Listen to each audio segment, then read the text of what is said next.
उफ भैया, क्या चाट बनाई आज, मजा आ गया। लेकिन भैया, इसमें वो तीखी वाली लाल चटनी थोड़ी कम है, और वो हरी मिर्च का पेस्ट जरा 1 चम्मच और डालना ऊपर से। मैडम, पहले ही बहुत तीखा कर दिया है, और तीखा डाला तो कान से धुआं निकल जाएगा। अरे भैया, आप डालिए तो सही, धुआं निकलेगा तभी तो इंजन स्टार्ट होगा। चाट वाले ने 1 चम्मच हरी चटनी और एक्स्ट्रा मसाले डाल दिए। प्रिया बस कर यार, तू पागल है क्या? इतना तीखा कौन खाता है? कल सुबह पेट में जलन होगी तब रोना। डॉक्टर ने मना किया है ना ज्यादा स्पाइसी खाने से। अरे रितु, तू नहीं समझेगी। चाट खाने का असली मजा तब तक नहीं आता जब तक आंखों में पानी ना आ जाए और नाक न बहने लगे। फीका खाना तो बीमार लोग खाते हैं, हम तो जिंदा दिल लोग हैं, हमें तो जबान पर करंट चाहिए, करंट। भैया, थोड़ा नींबू भी निचोड़ देना एक्स्ट्रा। हाँ, तेरा कुछ नहीं हो सकता। भगवान करे तुझे ऐसा ससुराल मिले जहाँ रोज सुबह शाम सिर्फ उबली हुई लौकी मिले, तब तुझे अकल आएगी। शुभ शुभ बोल पगली, मेरे नसीब में तो राजभोग लिखा है। देखना, जहाँ भी शादी होगी वहां की क्वीन बनकर रहूंगी और रोज कचौड़ी समोसे खाऊंगी। चल, मेरा तो हो गया। थैंक यू भैया, कसम से मजा आ गया आपकी चाट खाकर। हाँ तो मैडम, मैं तो कब से तेरे लिए ही खड़ी हूँ, मैंने तो कब का खा लिया था। चल अब मैं भी घर जाती हूँ, बाय। हाँ, मैं भी घर जाती हूँ, बाय। और इस तरह प्रिया ने चाट खाई और अपने घर चली गई। अभी उसका पेट भरा नहीं था, बल्कि उसकी भूख और जाग गई थी। उसने देखा कि लिविंग रूम में मम्मी पापा के साथ उसकी विमला मासी बैठी हैं। अरे मासी, आप नमस्ते। अचानक कैसे आना हुआ? बड़े दिनों बाद दर्शन दिया आपने। नमस्ते बेटा, बस ऐसे ही तेरी याद आ रही थी और एक जरूरी काम भी था। कैसी है तू? थोड़ी मोटी हो गई है क्या? अरे मासी, ये मोटापा नहीं, खाते पीते घर की निशानी है। मम्मी, मासी आई और आपने सिर्फ चाय बिस्किट रखा है, ये क्या है? जाओ ना किचन में वो पनीर ब्रेड पकौड़े बना लाओ, मासी को बहुत पसंद है, और इसी बहाने मैं भी 2-4 खा लूंगी। मेरा बहुत मन कर रहा है। खबरदार, जो पकौड़े का नाम लिया तो अभी तो बाहर से ठूस कर आ रही है। मुझे पता है तूने चाट खाई होगी। घर में दाल चावल बने हैं, चुपचाप वो खा लेना। मासी के लिए मैं पोहा बना रही हूँ, पकौड़े नहीं बनेंगे। तेरी सेहत भी तो देख जरा। उफ मम्मी, दाल चावल वो तो मरीजों का खाना है। मासी, आप ही बोलो ना मम्मी को, आपके लिए तो बना देंगी पनीर वाले क्रिस्पी क्रिस्पी। अरे रहने दे प्रिया, मुझे नहीं खाने पकौड़े। वैसे जीजा जी, मैं प्रिया के लिए ही यहाँ आई थी। हमारे पड़ोस में एक बहुत अच्छा परिवार है, उनका बेटा है सौरभ, अच्छी नौकरी है, संस्कारी खानदान है। मुझे लगता है प्रिया के लिए एकदम सही रहेगा।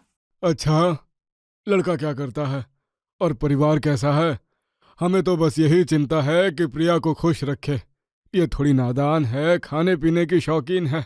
अरे जीजा जी, लाखों में एक है लड़का, बहुत ही सुलझा हुआ परिवार है, पढ़े लिखे लोग हैं, और सबसे बड़ी बात, वो लोग बहुत डिसिप्लिन वाले हैं। प्रिया वहां जाएगी तो सुधर जाएगी, घर का काम भी ज्यादा नहीं है। हे भगवान, ऐसा ही घर चाहिए इसे। यहाँ तो दिन भर ये बना दो वो बना दो करती रहती है। विमला, तू बात चला, अगर उन्हें हमारी बेटी पसंद आ गई तो हम गंगा नहा लेंगे। सुधर जाऊंगी मतलब? खैर, अगर लड़का अच्छा और रोक टोक नहीं है तो पकौड़े तो मैं वहां भी तल ही लूंगी, बस शादी हो जाए एक बार। ठीक है, तो मैं कल ही बात पक्की करती हूँ। रविवार को वो लोग देखने आ जाएंगे प्रिया बेटा, उस दिन जरा अच्छे से रहना। प्रिया ने बेमन से सिर हिलाया, लेकिन उसका दिमाग अभी भी पनीर ब्रेड पकौड़े पर ही अटका हुआ था। थोड़ी देर में विमला चली गई। रविवार को सौरभ और उसका परिवार प्रिया को देखने आया। घर को अच्छे से सजाया गया था। टेबल पर नाश्ते की प्लेटें सजी थीं, समोसे, गुलाब जामुन, काजू कतली और नमकीन। प्रिया नीले रंग के सूट में बैठी थी, थोड़ी नर्वस थी, लेकिन उसकी नजर बार बार टेबल पर रखे समोसों पर जा रही थी। घर तो अच्छा है आपका, बिल्कुल साफ सुथरा है, हमें साफ सफाई बहुत पसंद है। जी जी, थैंक यू। लीजिए ना समोसे लीजिए, अभी ताजे बनवाए हैं, और ये गुलाब जामुन। अरे नहीं नहीं बहन जी, हम ये सब तला भुना नहीं खाते, बहुत कोलेस्ट्रॉल होता है इसमें। हम लोग बहुत हेल्थ कॉन्शियस हैं। रमेश जी को भी बीपी की शिकायत है, और सौरभ तो जिम जाता है, वो तो तेल की शक्ल भी नहीं देखता। हाँ आंटी, थैंक यू, बस पानी लूंगा। वाह, इन लोगों के झूठे दिखावे के चक्कर में मेरा तो फायदा हो गया। ये लोग नहीं खाएंगे तो सारे समोसे मेरे, और घर जाकर सब कुछ खाते होंगे ये लोग भी। वाह, क्या किस्मत है मेरी। अरे तो कुछ तो लीजिए, फल ले लीजिए। हाँ, फल ठीक है, लेकिन हमें दहेज वहेज कुछ नहीं चाहिए, बस लड़की गुणवान होनी चाहिए। हमारे घर में सब अपना काम खुद करते हैं और खान पान का बहुत ध्यान रखते हैं। सादा जीवन, उच्च विचार। बेटा, तुम्हें कुकिंग आती है ना? जी आंटी, मुझे खाना बनाना बहुत पसंद है। मैं हर तरह की डिश बना लेती हूँ। बहुत बढ़िया। बस घर में खाना हम बनाते हैं, बाकी तो सारा काम हमारी काम वाली कमला करती है। जी, हमें लड़की पसंद है। स्वभाव से चंचल लगती है। घर में रौनक रहेगी। जी भाई साहब, हमें भी रिश्ता मंजूर है। रिश्ता पक्का हो गया और कुछ ही दिनों में सौरभ और प्रिया की शादी धूमधाम से हो गई। शादी की अगली सुबह प्रिया जल्दी उठ गई थी। आज उसकी पहली रसोई जो थी, उसने एक सुंदर नई साड़ी पहनी और किचन में जाकर मसाला ढूंढने लगी। आज तो सबके लिए शानदार नाश्ता बनाऊंगी। रबड़ी जलेबी तो नहीं, पर गर्मा गर्म पूरी, कचौड़ी और आलू की रसेदार सब्जी तो बना ही सकती हूँ। सब उंगलियां चाटते रह जाएंगे। तभी सरला जी किचन में आती हैं। अरे बहू, इतनी सुबह सुबह खटपट क्या ढूंढ रही हो? नमस्ते मम्मी जी, वो मैं पहली रसोई के लिए तैयारी कर रही थी। सोच रही थी पूरी कचौड़ी और हलवा बना दूं, शगुन भी हो जाएगा और नाश्ता भी। क्या? पूरी कचौड़ी और हलवा? राम राम बेटा, हमारे घर में सुबह सुबह इतना भारी खाना कोई नहीं खाता। रमेश जी का कोलेस्ट्रॉल बढ़ जाएगा और सौरभ को जिम जाना होता है। और हलवा तो बिल्कुल नहीं, चीनी तो सफेद जहर है। तो फिर क्या बनाऊं? पहली रसोई में कुछ तो मीठा बनता है ना। एक काम कर, तू रवा उपमा बना ले। उसमें ढेर सारी सब्जियां डालना और हाँ, तेल सिर्फ आधा चम्मच डालना नॉनस्टिक पैन में। और मीठे के लिए किशमिश डाल देना 2-4, वही मीठा काफी है। मैं तब तक हॉल में योगा कर लेती हूँ। सरला जी चली गई और प्रिया हैरान होकर खड़ी थी। उपमा, वो भी बिना तेल का, और मीठे के नाम पर किशमिश।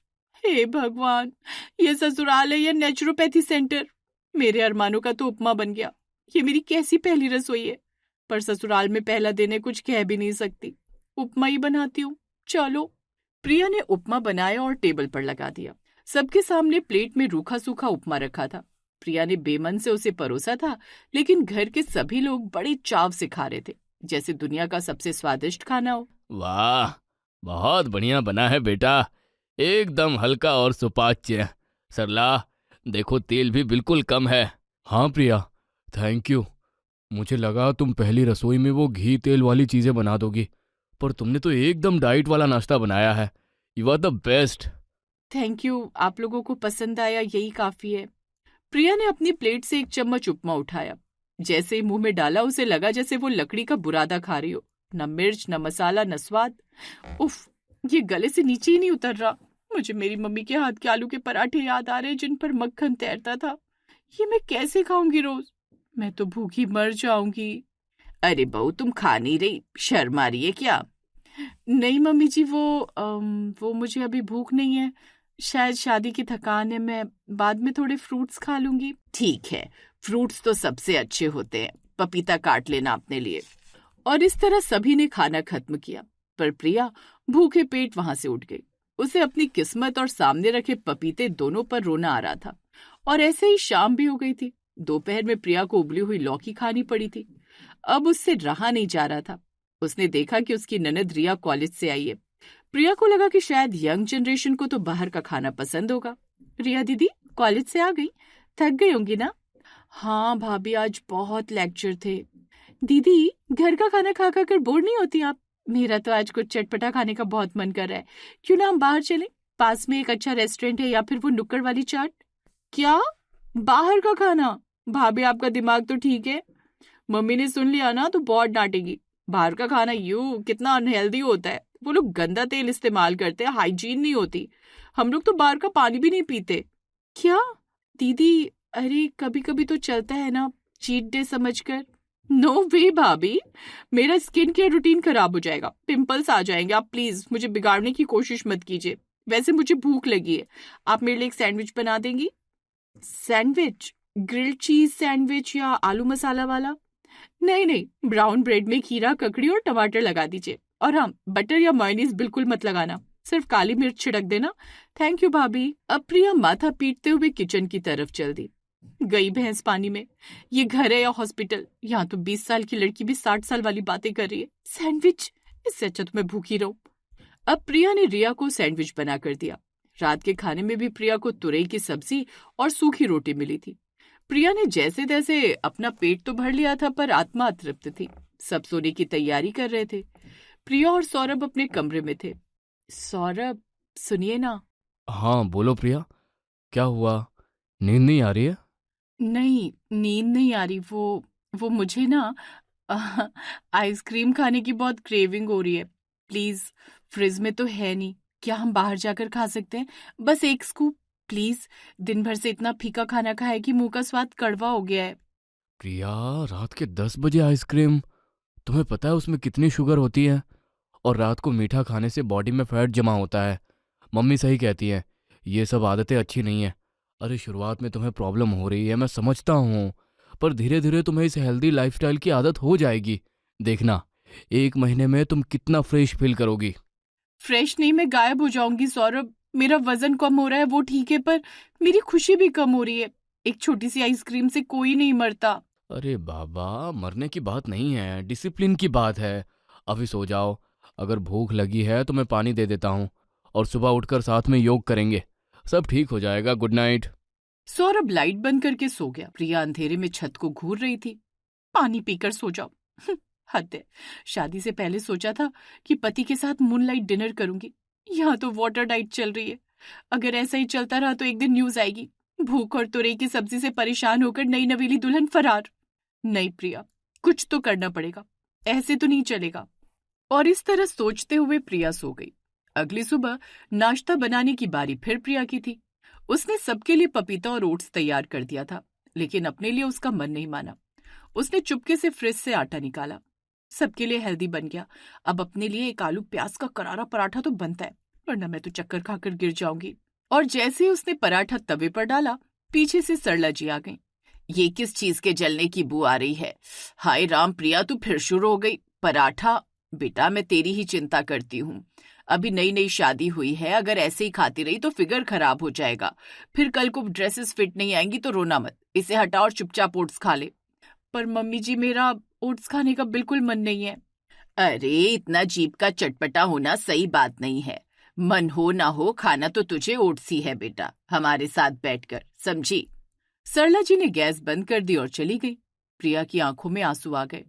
उसने अधपका पराठा डस्टबिन में डाला और अपने कमरे में भाग गई और रितु को फोन लगाया। रितु, मैं मर जाऊंगी यार, मुझे सपने में भी अब गोलगप्पे और पकौड़े दिख रहे हैं। ये लोग तो हवा और पानी पर जिंदा है, मेरा क्या होगा? अरे रो मत पगली, दिमाग लगा।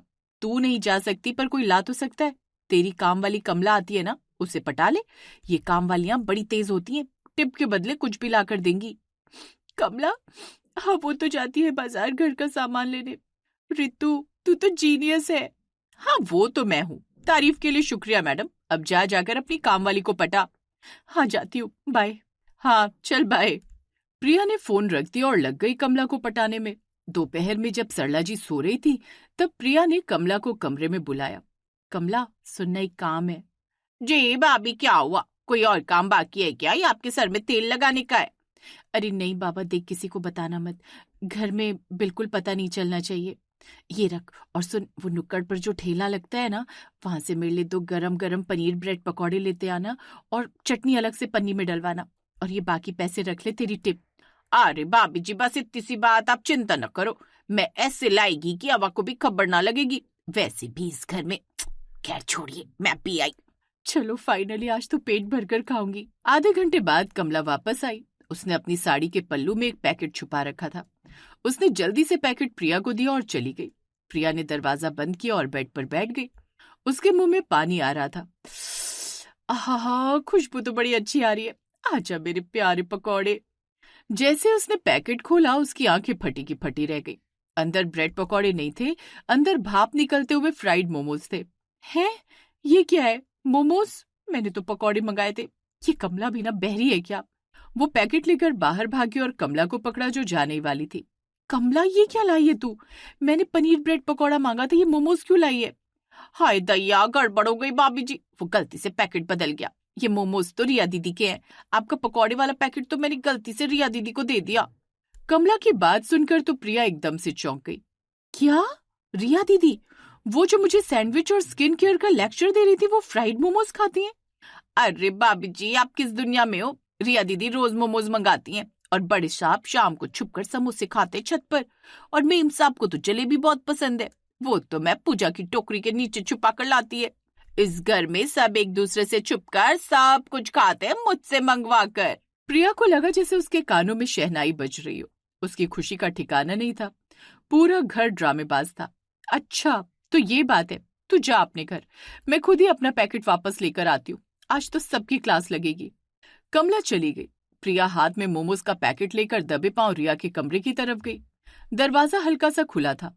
अंदर रिया बेड पर बैठी थी और उसके हाथ में पनीर ब्रेड पकौड़ा था। वो उसे बड़े चाव से खाने ही वाली थी कि तभी, रुक जाओ दीदी, वो मेरा पकौड़ा है। रिया हड़बड़ा गई। पकौड़ा उसके हाथ से छूटकर बेड पर गिर गया। उसने देखा सामने भाभी खड़ी हैं, हाथ में मोमोज लिए। अब भाभी वो मैं तो बस चेक कर रही थी कि कितना ऑयली है, मैं खाने वाली नहीं थी वो तो। बस दीदी बस, कमला ने सब बता दिया है। ये लीजिए अपने फ्राइड मोमोज और मेरा पकौड़ा मुझे वापस दीजिए। वैसे फ्राइड मोमोज से पिंपल्स नहीं आते क्या? रिया शर्म से पानी पानी हो गई थी। भाभी प्लीज मम्मी को मत बताना, वो जान से मार देंगी। मुझे बहुत भूख लगी थी यार, वो सादे से सैंडविच खाकर मैं पक गई हूँ। तभी पीछे से सरला जी की आवाज आई, क्या हो रहा है यहाँ, कैसा शोर है? प्रिया और रिया दोनों डर गई। सरला जी कमरे में आई। उनकी नजर बेड पर रखे पकौड़े और प्रिया के हाथ में मोमोज पर पड़ी। ये सब क्या है? घर में तली हुई चीजें, मैंने मना किया था ना, तुम दोनों ने मेरे उसूलों की। सरला जी का भाषण चल ही रहा था कि तभी कमला दौड़ती हुई आई। उसके हाथ में एक और पैकेट था। मेम साहब, ये लो आपकी रबड़ी जलेबी, वो हलवाई दुकान बंद कर रहा था, बड़ी मुश्किल से लाई है। अचानक सरला जी की बोलती बंद हो गई। मम्मी जी, रबड़ी जलेबी, और वो भी सफेद जहर के साथ? वो तो बेटा आज मेरा बीपी लो हो गया था, डॉक्टर ने कहा था थोड़ा मीठा खा लेना। मम्मी प्लीज अब एक्टिंग बंद करो, हमें पता चल गया कि हम सब एक ही नाव में हैं। अब सरला जी की भी पोल खुल चुकी थी। हाँ भाई क्या करूं, मन तो मेरा भी करता है, पर तुम बच्चों और रमेश जी की सेहत के चक्कर में मुझे भी कड़वा करेला बनना पड़ता है। अब बुढ़ापे में चोरी छिपे जलेबी खानी पड़ रही है, बताओ। तो फिर डरना क्या मम्मी जी, जब सैया भाई कोतवाल, मेरा मतलब जब सासी है पार्टनर इन क्राइम, तो फिर डर काएगा। चलो आज पनीर ब्रेड पकौड़ा पार्टी करते हैं। उस दोपहर रिया के कमरे में एक अजीब नजारा था। सास जलेबी खा रही थी, ननद मोमोज और प्रिया अपना प्यारा पनीर ब्रेड पकौड़ा। वो घर जो कल तक उबले खाने का म्यूजियम बना हुआ था, आज ठहाकों और चटपटे स्वाद से गूंज रहा था।